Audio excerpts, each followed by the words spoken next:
You hear something in the dark. Not a voice, not the wind, a soft crack in the grass just beyond the firelight. Your eyes open before your body moves because for most of human history, waking up in the night was not a sleep problem. It was a survival system. Your ancestors did not fall asleep inside locked rooms behind glass windows under electric lights with a phone glowing beside the bed. They slept in a world that breathed, watched, hunted, and listened back. And sometimes that world had teeth. Imagine lying on the ground in a small camp. The earth is hard under your ribs. Smoke stings your eyes. Somewhere nearby, a child shifts in sleep. Someone coughs. Someone else is awake staring into the darkness. Beyond the orange edge of the fire, the night is not empty. It is full. Full of hyenas with bone-crushing jaws. Full of lions that can see better than you. Full of leopards that climb silently and strike from above. Full of snakes, insects, cold wind, and strangers who might be just as hungry as you are. So how did ancient humans survive nights full of predators? The answer is not one trick. It was not just fire. It was not just caves. It was not just bravery. It was a whole nighttime system built from bodies, brains, voices, smoke, weapons, group memory, and fear used in the right way. Your ancestors survived the dark because they learned to turn a dangerous night into a shared human space. But first you need to understand the problem. Modern humans are not naturally impressive predators in the dark.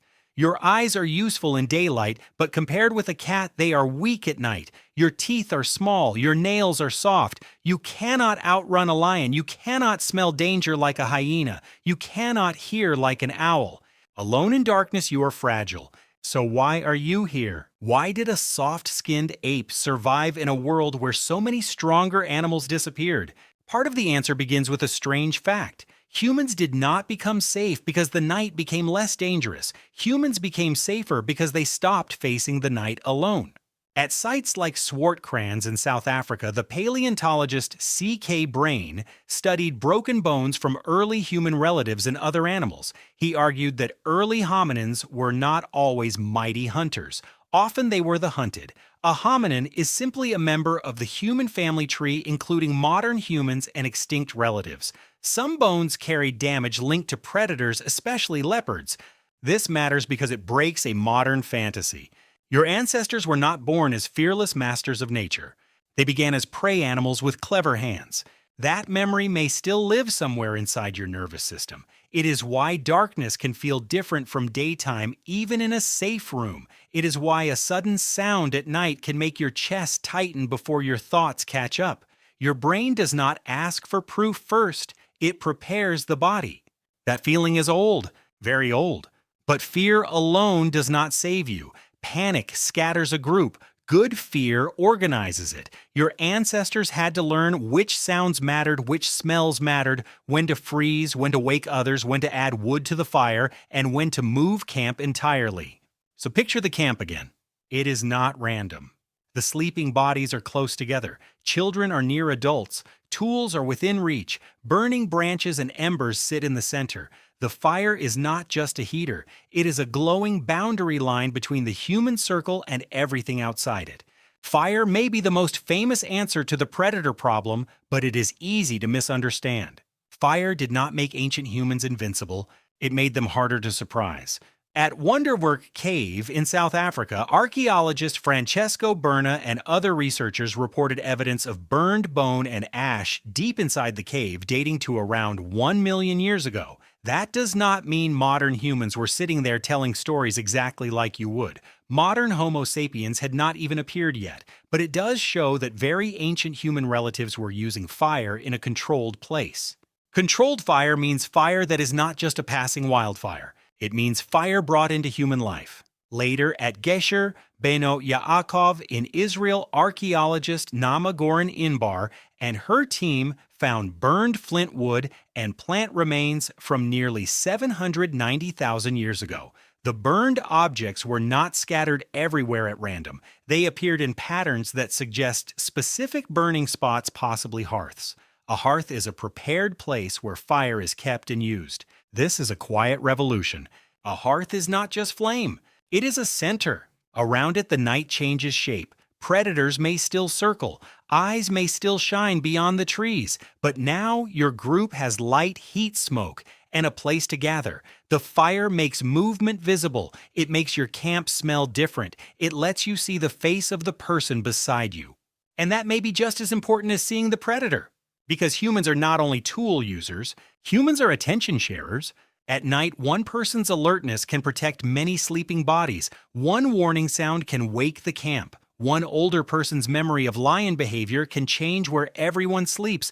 One child's cry can bring 3 adults upright with stones in their hands. What does that mean for survival? It means the human group became a many-eyed animal. During the day, individuals could spread out, gather food track animals, and search for water. But at night, the group contracted. It became tighter, more watchful, more social. The same species that looked weak alone became dangerous together. A lion can attack one person. It has a harder time attacking 10 awake people holding fire. A leopard can ambush a sleeping body. It has a harder time crossing smoke noise dogs in later periods, spears, stones, and a ring of relatives who know exactly where the children are. This is where human survival becomes counterintuitive. The night did not just threaten your ancestors. It may have helped make them more human. Anthropologist Polly Wiessner studied firelight conversations among the Ju-Hwansi people of southern Africa, a hunter-gatherer group whose recent lifeways have often been used carefully as one comparison point for thinking about ancient human social life. Hunter-gatherer means people who live by hunting animals, gathering plants, and sharing food rather than farming fields. Wiessner found that daytime talk was often practical, focused on work resources and social details. But nighttime talk around the fire shifted towards stories, imagination, relationships, and the wider emotional world. That does not mean ancient humans were exactly the same as the Jew/Hwansi. No living people are fossils. But the study gives you a window into what firelit nights can do. When the workday ends and darkness presses in, the group has a reason to stay close. The fire creates a small stage. Faces glow, voices carry, stories become useful. A story can warn you where predators drink. A story can teach a child what a leopard does before it strikes. A story can remember the place where someone disappeared. A story can turn fear into shared knowledge. So the night was not only a time of danger, it was a classroom. But where did your ancestors sleep? Not always in caves. That is another modern image that needs correcting. Caves preserve archaeology well, so they appear often in museums and documentaries. But ancient humans probably slept in many places that left little trace under rock shelters, behind windbreaks, near trees, on raised ground, close to water, but not too close wherever the balance of safety, warmth, food, and escape made sense. A cave could protect you from wind and rain. It could also trap smoke. It could also trap you. If a predator entered the mouth of a cave, your escape routes were limited. If another human group found you there, the stone walls did not automatically make you safe. A good sleeping place was not just shelter. It was visibility, airflow, distance, and memory. Your ancestors had to read landscapes the way you read signs. This hollow is too exposed. This riverbank has tracks. This tree line is too close. This slope gives a view. This place has old bones. Would you notice those things today? Probably not.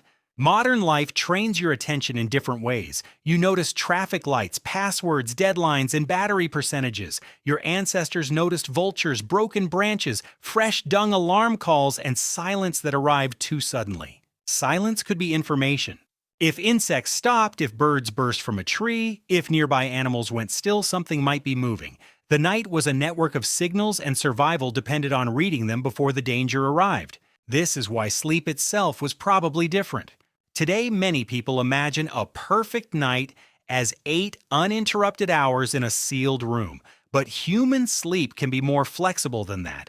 Across history, people often slept in segments, woke during the night, talked, tended fires, checked animals, cared for children, or listened. Segmented sleep means sleep broken into parts rather than one long block. For ancient humans, waking up at night was not always failure.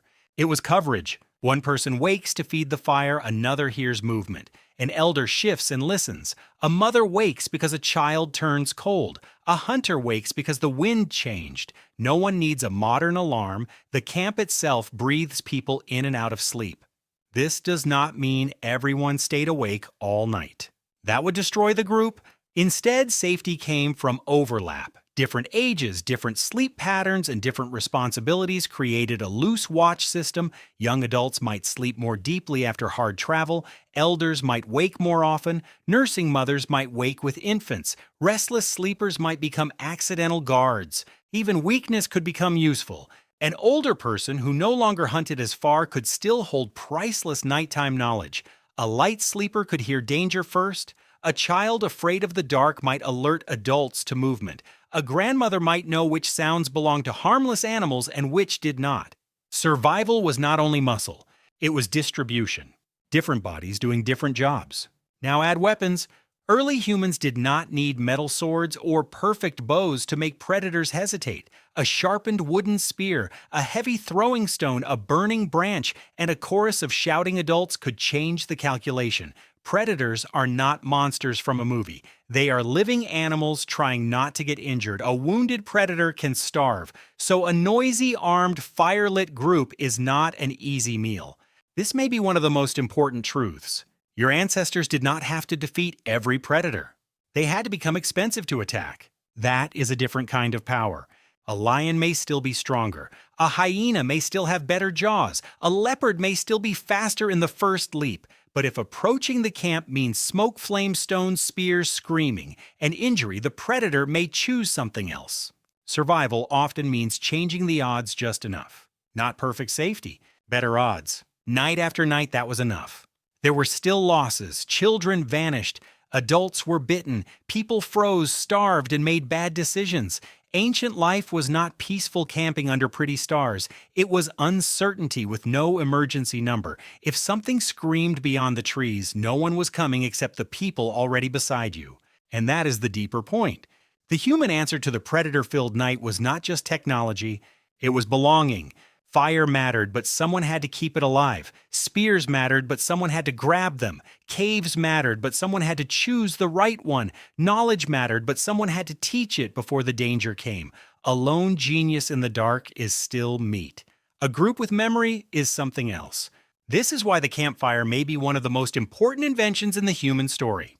Not because flame was magical. Because flame gathered people into a circle. Inside that circle, your ancestors shared food, warmth, warnings, myths, grief, and plans.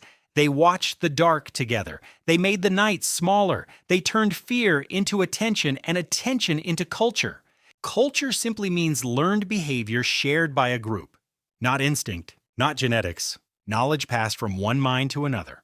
Where to sleep, when to move, which animal tracks matter, which plants smoke well, how to calm a child quickly, why nobody walks alone after sunset, which ridge is safe in the dry season, which waterhole belongs to lions after dark. Without culture, each generation starts from zero. With culture, the dead help guard the living. Every warning remembered from an elder becomes a kind of invisible fence around the camp. Every story about a predator becomes a map. Every ritual around fire becomes a survival habit disguised as tradition. And now the twist. The night that threatened to erase your ancestors may have helped build the human mind you use today. Darkness forced cooperation. Predators forced communication. Fear forced imagination. Firelight created hours where bodies rested but minds stayed active. Stories grew longer. Social bonds deepened. Children learned danger through words before they met it in blood. The predator outside the fire may have shaped the storyteller beside it. So when you feel uneasy in the dark, that feeling is not stupidity. It is inheritance. Your brain is carrying an ancient setting. It is asking the same question your ancestors asked from the ground beside embers under stars. What moved? Where is everyone? Is the fire still alive? Modern life covers those questions with walls and switches. You tap a screen, you lock a door, you turn on a lamp. The old fear shrinks, but it does not disappear. It becomes a strange feeling in a dark hallway, a quick glance behind you, a need to sleep near someone you trust. Your ancestors would understand that. They survived because they respected the dark without surrendering to it. They did not pretend the night was safe. They built circles of light inside it. They made noise. They kept watch. They shared stories. They slept together, woke together, and learned together. So the next time you wake to a sound in the night, remember what your body is doing. It is not just interrupting your sleep. It is running an ancient program. A soft crack in the grass, a breath held in the dark, a small circle of fire, and your ancestors opening their eyes before the teeth arrive.